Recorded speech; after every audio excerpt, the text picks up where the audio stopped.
on this call. But I was laughing because last week we had Carl on the bombshell call, and then he was on the national wake up call today, and he's like truly an impossible person to follow. So I must have drawn the short straws because he's a tough guy to follow. So don't have very high expectations of me tonight, okay? Okay, so I'm going to share a few things about me a lot of you don't know. And they're a little relevant to this call, which is why I'm going to share them. But I played soccer my entire life. I got a soccer scholarship to a school in North Carolina in Charlotte. And I graduated with a bachelor's degree in psychology. And I worked at 3 different psychiatric hospitals. And that was fascinating. But one of the things that was tough is it's a very draining type of environment. But it did hone in on a lot of my listening skills and ability to ask questions and really empathize with people, which are some of the things I'm going to cover tonight. And there'll be a few tips in here that I learned in that time frame of my life that I'm going to share with you guys to help you all become better leaders. Okay, so as far as leadership, I do believe that some people are just born with strong leadership skills, but like most anything, it can also be taught. There's so many different facets to leadership that literally could be covered, and I sliced a lot of them out, but trust me, this call is still going to be really jam-packed. I narrowed it down to 6, but each of the 6 are going to have different facets to them. And what I'm going to share are things that I've struggled with over the past 20 years, things that I've learned, things where I failed forward, things that I've seen my team struggle with, and things that maybe I didn't, but I see other people struggle with. So I tried to take the best of everything and condense it into this call. And those of you who don't know me, I can be kind of bold and just say things. And there's a few things I wasn't really sure how to say them, so I'm just going to say them in my own voice. So this topic was definitely, as Lindsay said, it was inspired by my own team of diamonds. We had a leadership call last week, and I asked everybody to raise their hand if they had ever been in a leadership position before, or if they were afraid of leading. And I'm going to tell you, almost all of them raised their hand, which really took me by surprise. It was a big aha moment for me. And then I thought about the network and how many people have never been in a leadership position before. So it really got me thinking about an opportunity, and there's a big opportunity there for the network to get a basic level of leadership. And then my second thought was, well, I don't know if this call is the platform for this, because it's, a lot of you are newer coaches. And Kim Mitchell said to me, you know what, she's one of our diamonds. She said, you know what, if they're on this call, they want to be leaders and they have a vision in this business. So they need to have the tools and skill sets to grow and to be amazing leaders. So thank you, Kim, for saying that. So we're going to do this call tonight. So I want to recognize every single one of you for being on this call and give yourself a huge pat on the back, because you do have vision and hope, and someone brought you into this business that led you here the way Lindsay led me here. And I didn't avoid her like the plague. I just avoided Beachbody like the plague. Okay, so tonight I'm going to give you 6 topics of leadership relevant to this business. So this isn't like reading a leadership book. It's going to be completely relevant to this business to help develop you into a better leader.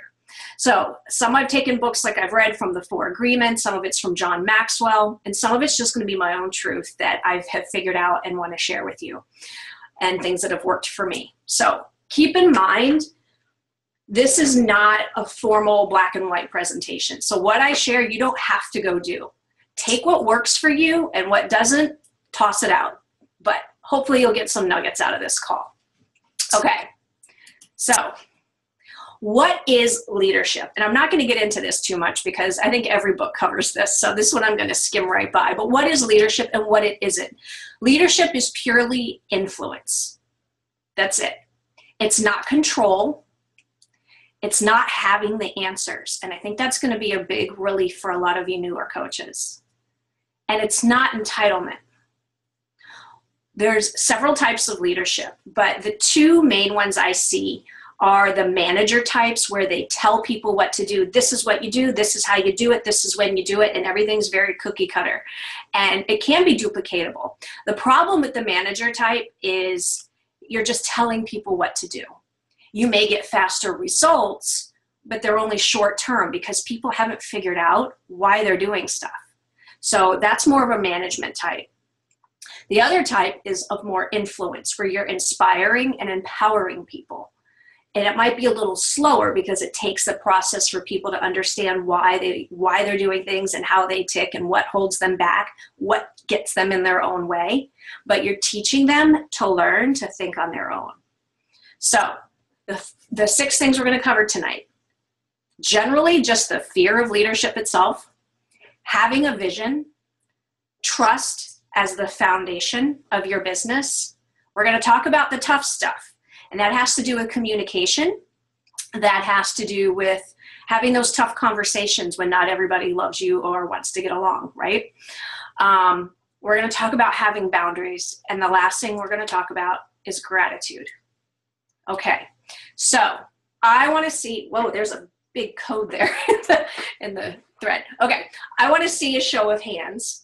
Same thing I asked my diamonds last week. And since you can't raise your hand, you can just write me. But how many people here have never been in a leadership position before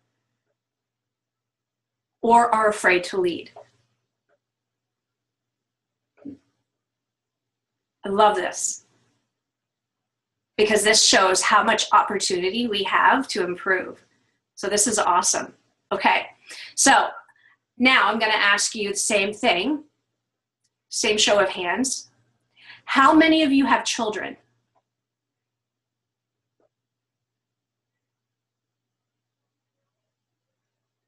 Right, okay. So I asked that specifically for a reason, okay? There is such a parallel between leading people and parenting children into adults, okay?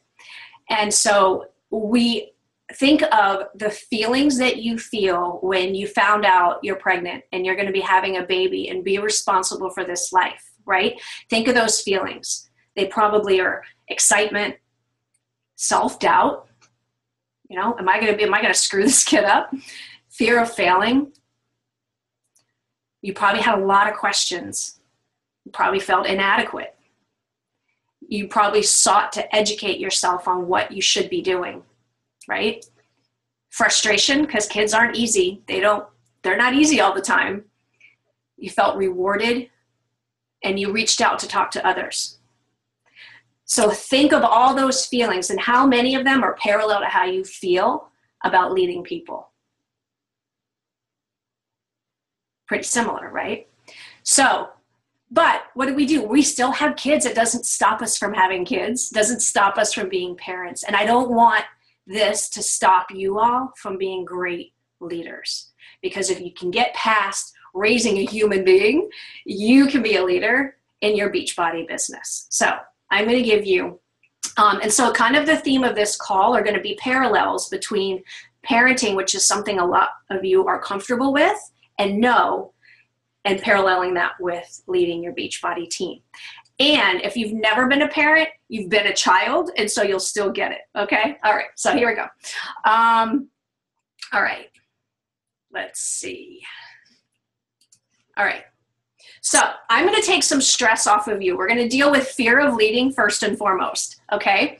So I'm gonna tell you some things that are gonna completely take some stress off of you about having to lead people, okay? First one, give yourself permission to not be perfect, because you're not. Nor am I. Neither are your coaches, neither is your sponsor, and neither are your friends. Neither is your spouse, right? But give yourself permission to not be perfect. So most of this content I'm sharing with you, I've learned numerous times from making mistakes, and as parents, we're not perfect either. But there's more respect earned when you mess up and you own it than brushing it under the rug and pretending it didn't exist. So I would empower you guys laughing at yourself more and failing forward and learning from your mistakes, because we all realize we're all human, okay? So give yourself permission to not be perfect. Okay, the second one. This one is great because so many coaches are like, I don't know, I don't have all the answers, I don't know what to tell people. Okay, first of all, your name is not Google. You're not the Coach Training Academy, and you're not the FAQ. I've yet to see any coach announced on Darren's, on the call on Monday morning with those names, right? That's what those resources are for. The basics and fundamentals literally are there everywhere for your coaches. So don't feel obligated or like you're a bad coach for not providing them with all the answers. Look at Lindsay Matway. She didn't have all the answers and she figured it out. But you can show them where the tools are, you can show them where to find it, but you need to empower them to go find it yourself. You're not doing them any favors if you just hand it to them, okay? That's actually enabling them. So 2 problems with that is it's gonna wear you out and it's not gonna help them become resourceful. Actually 3 problems. And the 3rd one is they're gonna end up duplicating the very same thing. Not good use of your time. So take the pressure off of yourself as a leader and realize you don't have to have all the answers. They can find them. Your role is to support and empower them. Okay, so the next thing, what if I get a question I don't know? I don't know what to say. They're gonna ask me something and I don't know. What if they ask my opinion on something? Okay, this is really easy. This is exactly what I say. Gosh, thank you for sharing that or asking that. I don't really know. Let me think about it and I'll get back to you. Is that so tough? That's all you got to say. And then find out the answer, think about it, and then get back to them. You definitely want to follow up. But don't feel that you have to, because you're their sponsor or you brought someone into this business, that you have to have all the answers. Be easy on yourself, okay? Now, the next thing about not knowing what to say is this. And I'm going to tell you this from my working in the psychiatry for the years that I did. People already know their answer. You don't have to find their answer for them. You help them find it, but it's not your job to give them the answer. So the only reason people are coming to you is because they're coming to you for validation, reassurance, or they just don't trust their gut. So here's the biggest tip I can give you. Just ask them questions. When you ask questions, you help them think through and figure out their own answer. That empowers them and it instills their own belief, because when you start figuring things out and trusting your own intuition, you're empowering them to be better leaders. You don't want to just spoon feed them, right? Okay. So think about it. What feels more empowering? To be told what to do, or to actually figure out and discover your own answer? Have someone help you figure out that answer? It might be faster to give it, but my objective for my coaches is to have them learn and to start trusting their inner voice to become self-sufficient coaches. Okay? It's super easy. Just ask questions, okay? When asking questions, this is a tip. This is also one that I learned in college. Ask, don't say why, and I wouldn't do this with your spouse either. You could use this totally across the board. Don't use the word why. Why puts people on the defensive, okay? So it reminds you, it takes you back to a time when you were a kid and you were being scolded. Why did you do that? Why didn't you pick up your laundry? Why, right? Phrase it in the term, how come? So if you're ever gonna ask somebody a question, start it with how come instead of why. It's just psychological, doesn't put people on the defensive. Okay. Next fear is fear of criticism. So the reality is this, guys. Am I frozen or am I good? I see it's frozen for some people. Okay, all right. The reality is this, guys, with criticism.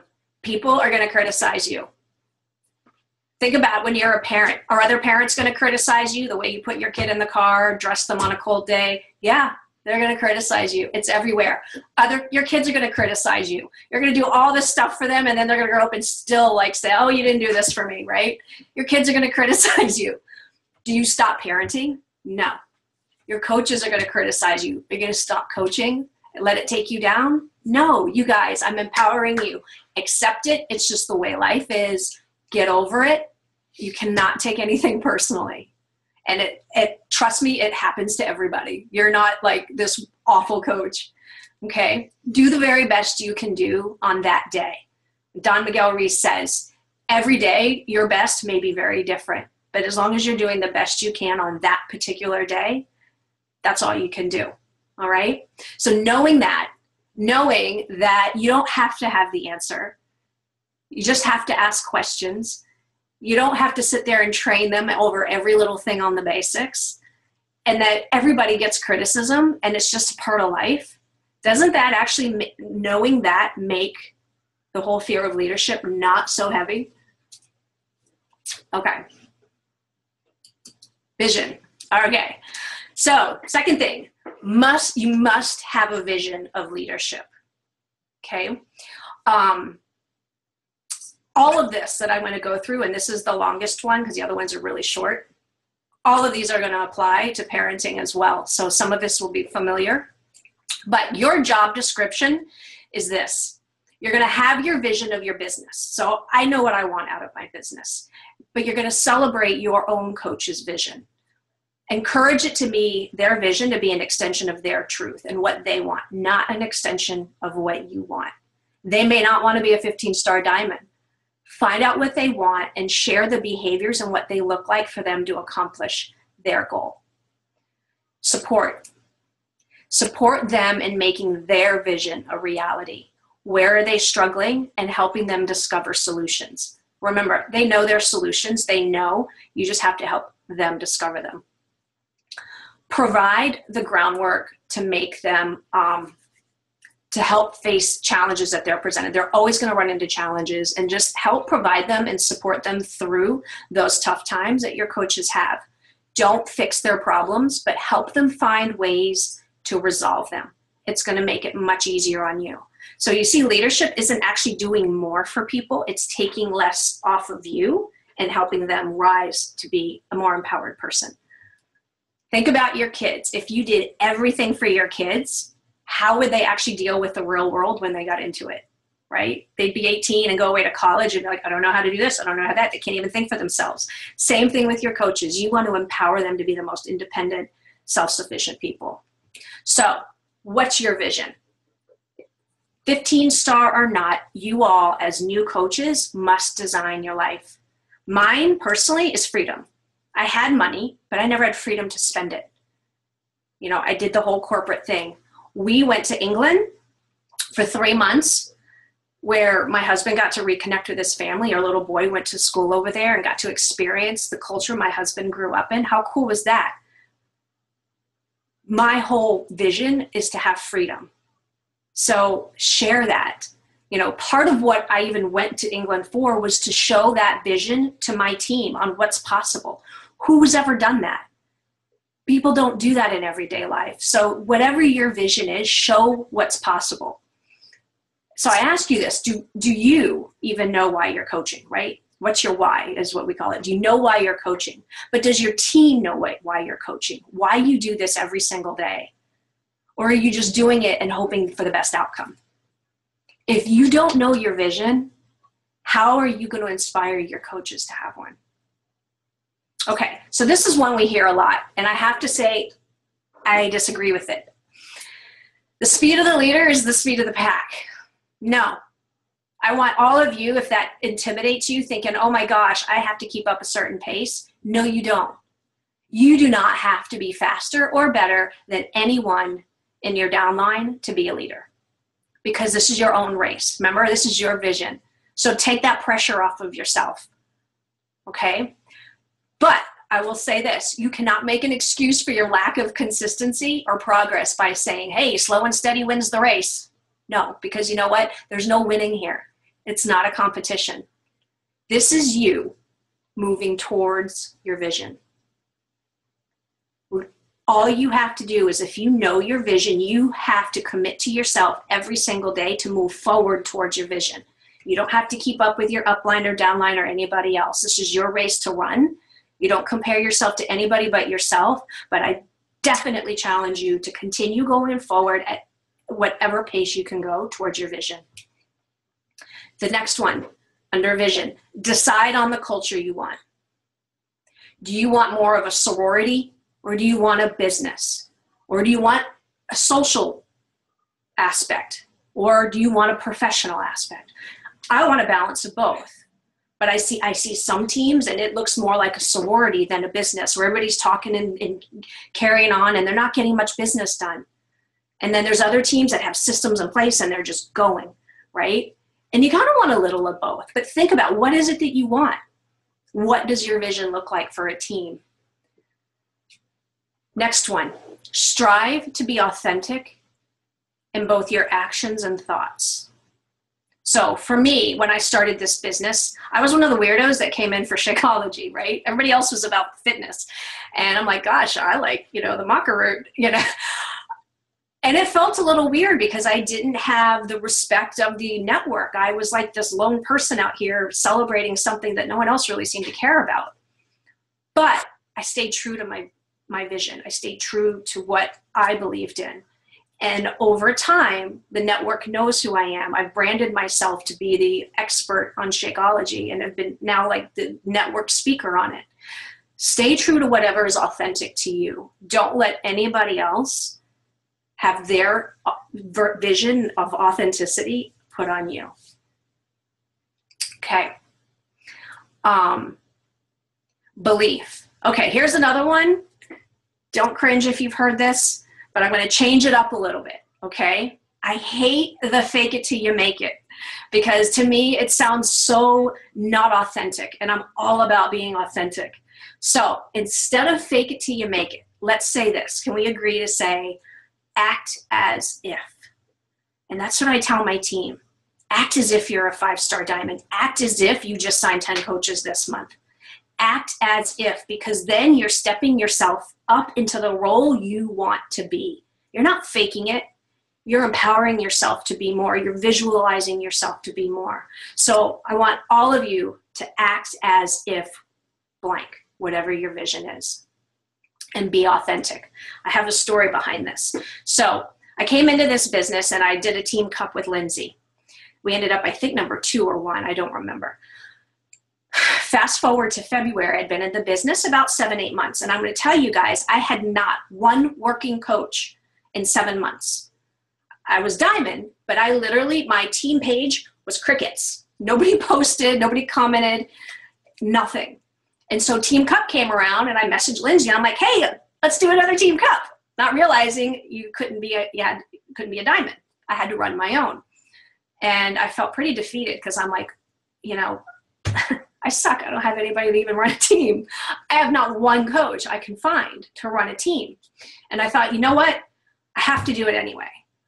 I have to find people and I'm going to act as if I have a team. And I'm going to use this experience as training wheels on a bike, because even though I may not have a team now, damn, I will have a team one day. And this will be great practice for me.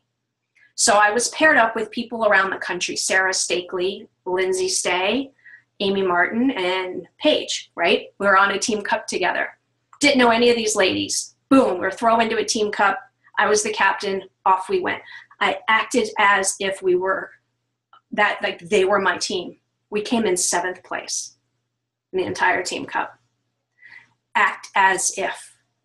Don't fake it, own it, and be the person that you aspire to be. Okay. Be more of a risk taker. So that one might make some of you kind of scared. But leaders are willing to take risks for their vision. Think about it. Parents are willing to take risks and sacrifice for their kids, right? You do anything for your kids. Why should your vision be anything less? Be bold, be a risk taker. So I did this business for 3 months. I was a diamond. I think when I went diamond, my paycheck was like $50-something. It wasn't very much, but I had a vision of what I wanted. And I was working at the time part-time with this doctor's office, and I was earning like $20 an hour promoting his practice. And it didn't feel right for me to kind of double dip, and while I was in the car and offices and stuff, like working on my Beachbody business from my phone. And I felt like, you know what? I'm going to do Beachbody. And I know it's going to take me a year or 2 to build this business the way I want to build it. And I resigned from his office. And for the first year, after that, okay, those of you that are financial people are going to tell me I'm really stupid, but I cashed in my 401k and we lived off that. I rang up credit cards and lived off that. but I literally wanted no distractions because I had a vision and I wanted to focus. And I said, you know what? I know I'm going to deplete my 401k and I'm going to ring up these credit cards, but I know one day it won't matter because I'm going to be well past that and it won't matter. And as you know, I've paid off all my credit cards and are saving, but I took a risk, big risk, and I wouldn't recommend it for everybody, but it felt right to me because my vision was that strong. And so I want all of you to have a vision strong enough that your goals are strong enough, risks won't matter. Okay, be the voice, not the echo. Einstein said that. But I want you all to embrace your opinion. And maybe at home you don't have a voice, or maybe you don't have an opinion, but damn it, in Beachbody you do. Contribute ideas because you're unique and you have something to offer. So when you're in team pages, share your thoughts in a thread. Give people, even if you don't have anybody you're leading, pretend you're leading some of those people. Act as if you're leading those people in that team page. Speak up, offer suggestions, offer your thoughts. Make a name for yourself. Don't sit back and just sit on the bleachers and observe. Observation's great, but balance your observation and your participation about 50-50. Okay? So this is the last one under vision. And this is one I see, actually Carl mentioned it today. Stinker, stole my thunder. But lead yourself and your coaches with your strengths, not your weaknesses. And I think intuitively we're taught to focus on people's weaknesses. And I think of soccer and finding people for the right positions. You're going to lead with their strengths. You're going to want it. The thing with strengths, right? It comes natural to you. You probably don't even realize what your strengths are because it's so natural to you. Yet people look at you and they're like, wow, you're so good at X, Y, and Z. You're so organized. You're so good at this. You're so good at that.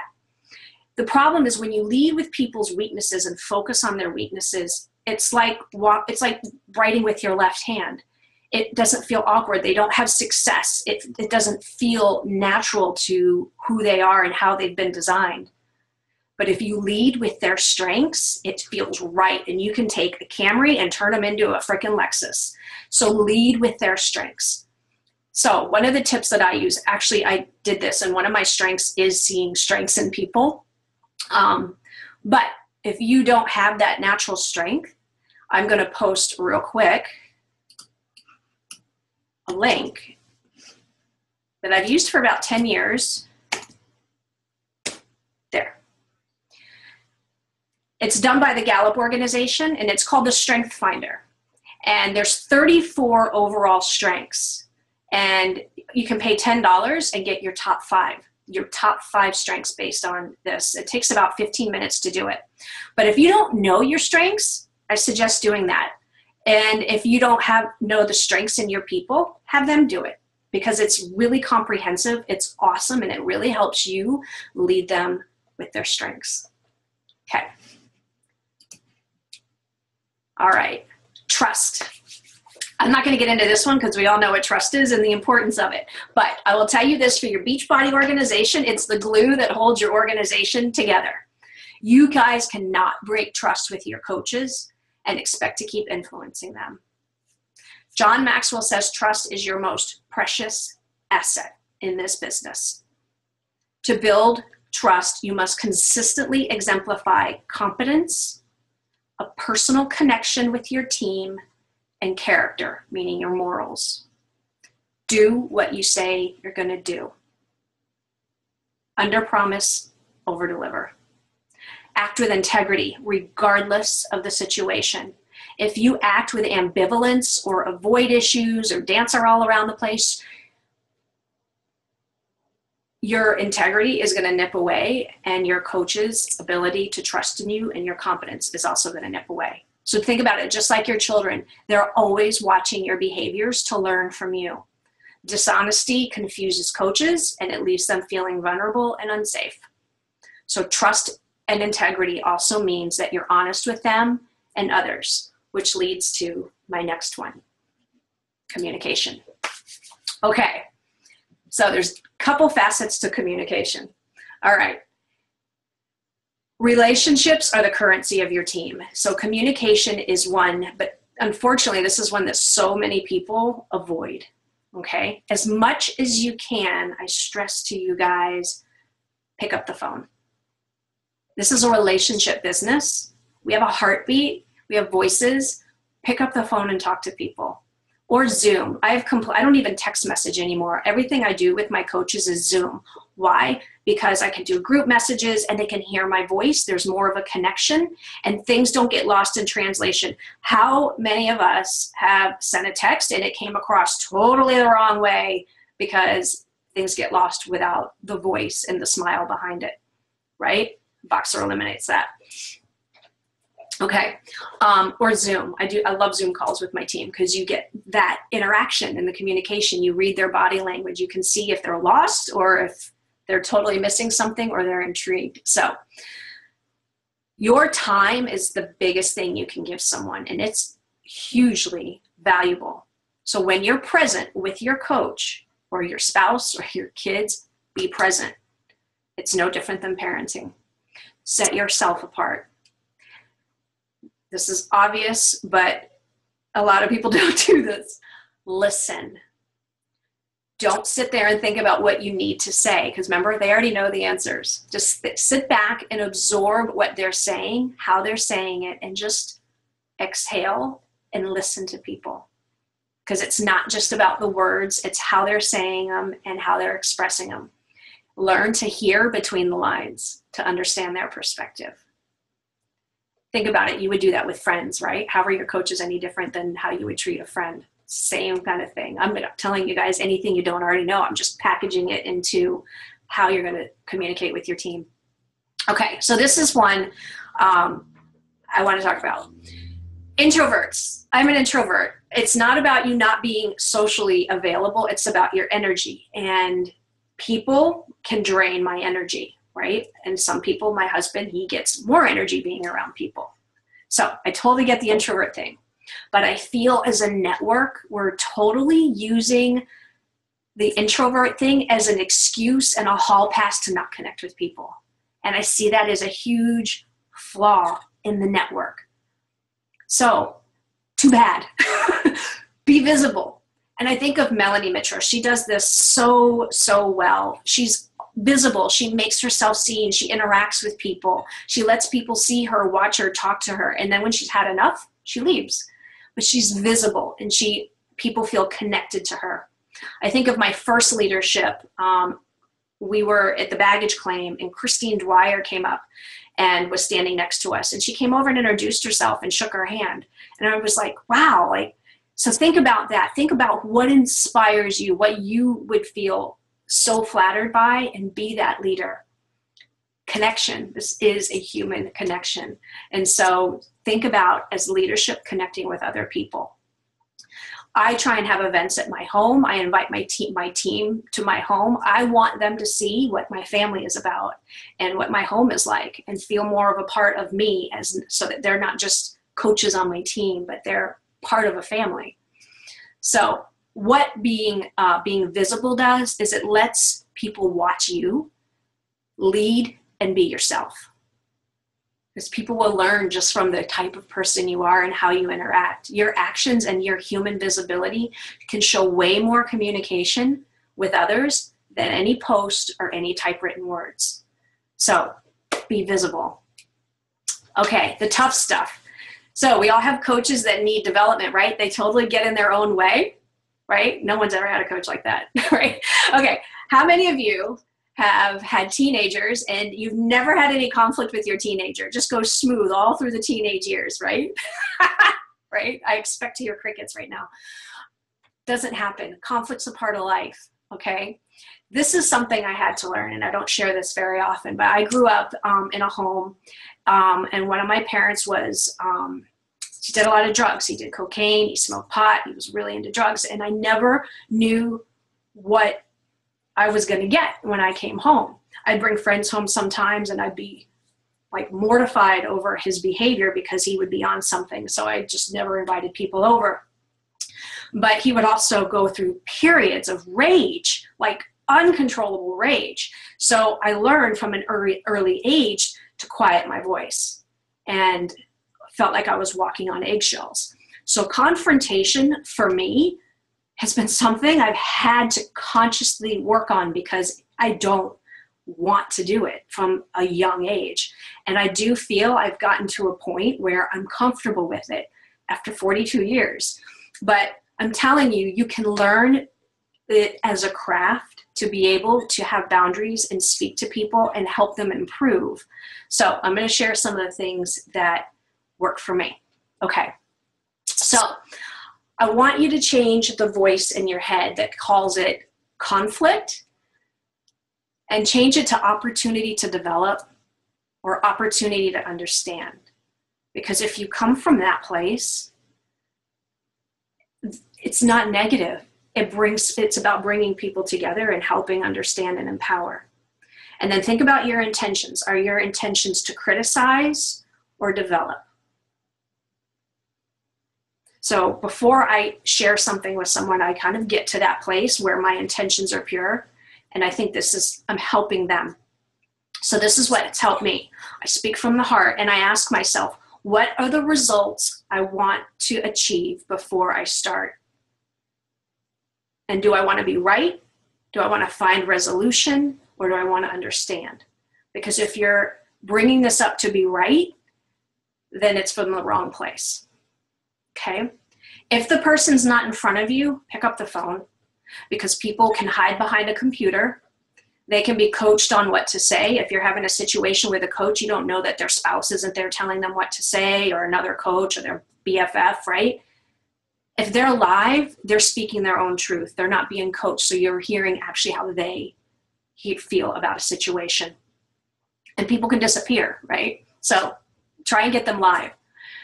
People are way more authentic in who they are in person. Not to mention, things get way misunderstood in writing. So we've already talked about that. But part of being a leader, guys, and a responsible parent, even as an adult, is being able to say the tough stuff. More progress and resolution will come from the tough conversations than no conversation. So what if somebody, you've got a coach that has an area of development where they're kind of getting in their own way. So this is a little sidebar. I didn't know where else to put it, so I stuck it here. But I just want to address who to help, right? Who on your team? Let's say you've got a team of 8 coaches. Who do I help? They all want. Your job, remember, is to empower others. You're less likely to have to push a rope if you empower people. Have I had to push a rope? Yes. So I don't have all the answers, but it is so much easier if you take the time to empower them. So I tell you this, work with the willing. That's your answer. And have everybody meet you at least halfway. That's who you work with. If you don't feel your coach is helping you enough, like let's say you don't feel like your sponsor's helping you enough, ask yourself, am I meeting my sponsor halfway? And if not, step it up. Okay. So think about this. Say you are failing at this business, like you're posting and no one's comment. It's just not going anywhere. You're doing what you think you should be doing, but you're struggling and you don't know why, right? Be honest. What would you really want? To continue to struggle and let your sponsor or let someone just let you suffer and go through it and allow you to struggle? Or would you want someone to show you maybe where you can improve some things and discover some solutions to help you be more successful? I think if you're all honest, you would really want someone to tell you how you can become better so you're not just there struggling, right? So why would you as a leader deny your team that? Because they want to do better. So I really would like to see you guys, don't be afraid of the conversations. Look at them from a place that you're going to help them. Okay. So this is one of the things I use with my team. I literally will ask my coaches this. You can write this down if you want. They don't have to write it down because they know I say this. Do you want me to tell you what you want to hear? Or do you want me to tell you what you need to hear? Because not everyone is at this place in their mind to hear and are ready to hear what they need to hear. And that's okay. And I've made the mistake in the past by going right into what they need to hear, and it shuts them down. and it wasn't the right time. And so now I ask permission and ask what it is they want from me. I'm not a mind reader. I can't figure it out. And neither are you guys. So ask them, what do you want? You want me to tell you what you want to hear? That your posts look great and you did an awesome job on PicMonkey and the pinks you used go great with the purple, right? Is that what you want to hear? Or do you want me to tell you that your posts lack vulnerability? They lack depth. People aren't going to connect with you because you could post all day long, but if they're not deep, let's talk about what's holding you back from showing some vulnerability. Big difference. So those are the conversations I'll have with my team, and I will share with them, you know, after they kind of see where they can have room for improvement, I'll challenge them one step and I'll say, you know what, let's do this. Let's work on a post. Think of something that you would think you'd want to share on Facebook and write it out and just share it with me. Or maybe just share it in our team page where it's like your safe little bubble, and see how that goes. So I'll nudge them out of their comfort zone just enough. I won't leave it at the conversation. I'll leave them with one action item, a little bit out of their comfort zone. And then the last thing I'll do is I'll probably make a suggestion on a personal development book on that specific thing that they need to work on. So as a leader, you're not there to fix them. You're not there to enable them. You're there to help them see where they need to improve and offer just a small solution, just enough outside their comfort zone so they grow. Okay? All right. So, conflict. Sorry, guys, but this one's going to happen. If there's tenured coaches on this team, I'm sure you've had conflict. It's going to happen. If it hasn't, as Craig Holliday said, it's coming. Okay. So, I'm going to tell you how I deal with conflict. And it's happened to me where no one's immune to it. Okay. If you're not happy with the way something goes down or someone's treating someone else on your team, whatever, so many different ways you could come up with things, right? Think about this. What if that person was doing that to your kids? Right? You'd do something about it, right? Okay. So you'd be really pissed off, right? Okay, so I'm gonna tell you some things not to do, and they may seem obvious, but I see them on Facebook all the time. I've done them, and I wish I could take them back, but you know, I can't. Okay, so don't do childish, cryptic posts. Some people just need to blah, blah, blah, blah, blah, right? Okay, because they make you look foolish, and it makes you look like you're unable to handle a situation maturely. And what kind of people are you going to attract? Oh my God, what are you talking about? What, you know, right? You're going to attract negative, nosy people. Don't do cryptic posts. Either deal with the situation or don't talk about it at all. That's my advice, okay? It's a complete waste of your time. Get on the phone, again, okay? I want the phone to become like glued to your ear when you've got to make communication a priority. Now, your intentions, even if this person's totally pissed you off, you need to come from a place of giving them the benefit of the doubt and to get clarification. Okay, I understand you may not be happy with such and such, that I did X, Y, and Z, whatever. Let's talk about that so we can come up with a mutual understanding of where each of us were coming from at that time. I'd really like to have a resolution so we can better work together. Non-threatening, but puts it on the table and calls it out, right? So they're going to do one of two things. They're either going to totally own their behavior and be like, you know what, I called you X, Y, and Z because at that particular day I was pissed because of whatever, and you know, I'm over it and I'm really sorry I handled that poorly, right? I can deal with that because they're being honest. But if they're going to lie about them, that's a totally different thing. So I will ask them, thank you for switching the slides, by the way.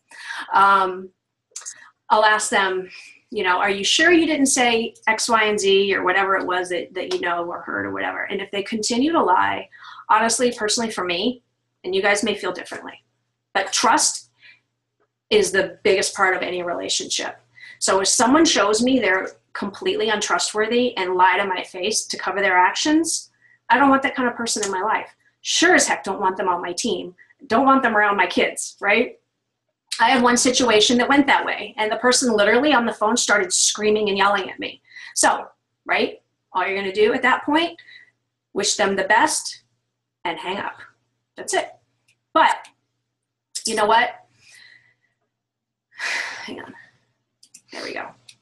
You're going to have people that are going to be angry with you or feel rejected or jealous or whatever. It's going to happen. You're not immune. You're not going to be enough for somebody at some point, and that's going to happen in life. Just not as a leader. So it's what people do with their feelings and how you react to it that matters. If you don't want your coaches to see that, act with class, okay? As the book says, you're a badass. Give them permission to give someone the heave-ho. Okay, I'm looking at the time, so I'm going to speed this up. Boundaries is the next one. Okay, you've got to have boundaries with your team. Compliance, ethics. I have a code of ethics for my team page. It's on my new coach welcome letter, so everybody knows what my boundaries are, but respect and honesty are my two big ones. I don't tolerate mean people, perpetually negative people, poison drippers, cancers, whatever you want to call them. Wouldn't want them around my team or people or my kids' lives. So it is what it is, guys. It's there whether you deal with it or not, right? But if you don't, then you have totally relinquished your power to that person, and you'll have to learn to just bless and release. So the last one is gratitude. And this may sound harsh at first, but trust me, it's going to empower you. Accept that no one owes you anything. Your sponsor doesn't owe you anything. Your downline doesn't owe you anything. Your success partners don't owe you anything. They don't owe you their money, their time, a dinner, recognition, training, trips, answers to questions, gratitude. That may sound harsh, but truly, if you look at Beachbody as if it's your own business, you would not get any of that in any other business of your own. And if you look at it like that, you'll lose the employee mentality that you are entitled to something. And you'll lose your expectations of others because none of those serve you. Once you fully accept that no one owes you anything, you will not feel only empowered to achieve more because you no longer need anyone's validation or reward from someone else, but you'll feel an overwhelming sense of gratitude for what all the people around you actually do for you. So my final leader tip is to show an abundance of gratitude for what people do for you. We have uplines and resources and a whole team at corporate that are here to support us. No one owes you anything. Don't expect it, and you'll never, ever be disappointed. So say thank you, and say it a lot. To your downline, to your partners, to your spouse, to anyone who's made your life easier or done something they didn't have to do. The greatest leaders show appreciation. I think of Becky Hilty. Becky Hilty probably thanks me 6 or 7 times a week. You're likely to do more for people that show appreciation, right? So that's it. Those are my 6 big leadership tips. I'm sorry the call went as long as it did. I would go a step beyond and say these are not just leadership tips, but they're life tips. The more you lead with these tips, the more you can create whatever vision of this business you want, whether you're a brand new coach or an established coach. Be coachable. Even if you're a 15-star diamond, we can always learn and we can always improve, okay? Just like we don't take on the tasks of parenting all at once. You don't do 18 years of parenting all in one day. You're not going to do leadership all in one day. It's a process, guys, and you'll learn and make mistakes, and it's okay. Give yourself permission to make mistakes. At the end of the day, don't look at this as leadership. Look at it as skill sets. They're going to help you in life. So I challenge you guys, your call to actions are take some of these seeds, plant and cultivate your own garden one by one. Thank you.